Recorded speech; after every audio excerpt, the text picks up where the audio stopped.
اللہ نے فرمایا ہم نے رات کو سیر کرائی. یہ سیر ہے، سفر نہیں. باریک سفر، سفر ہبڑ دھبڑ میں ہوتا ہے. فلائٹ پکڑو، پہنچو، آ گئے، لاہور گئے، آ گئے، پشاور گئے، آ گئے، یورپ گئے، آ گئے. آپ نے فلاں جگہ دیکھی، اور کوئی گھومنے گیا تھا، اپنا کام نپٹانے گیا تھا.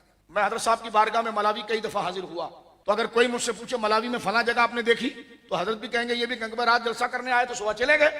تو ایک سفر ہوتا ہے، ایک سیر ہوتی ہے. اور کوئی یہ کہے جناب میں اسلام آباد یا پشاور یا کئی جگہ لاہور یا حیدرآباد کہیں بھی گیا اور میں سیر کرنے گیا. تو کسی نے پوچھا اچھا آپ فلاں علاقے میں سیر کرنے گئے تھے؟ کہاں؟ کہ میں بھی وہاں کا رہنے والا ہوں. آپ نے وہ چوک دیکھا؟ آپ نے وہ سڑک دیکھی ہے؟ کہنے لگے نہیں میں نے تو نہیں دیکھی. پھر آپ نے کیا سیر کی؟ ایسا کرنا، ہمارے شہر کی جو خوبی ہے نا، وہ گلیاں ہیں، وہ سڑک ہے، وہ باغ ہے. میں جس دن رہوں نا وہاں پر، اس دن میں آپ کو کال کروں گا، آپ آنا، میں آپ کو سیر کراؤں گا. کیونکہ جب میں سیر کراؤں گا تو میں شہر کو جانتا ہوں. تو سیر جو حضور نے سیر کی نہیں، رب نے کرائی.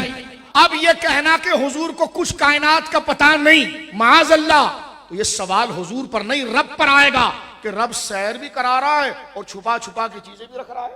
جب رب یہ کہے کہ میں سیر کرا رہا ہوں تو وہ اس لیے سیر کرا رہا ہے. حبیبا دیکھ میں نے یہ بھی بنایا ہے، دیکھ میں نے یہ بھی بنایا، دیکھ میں نے یہ بھی بنایا.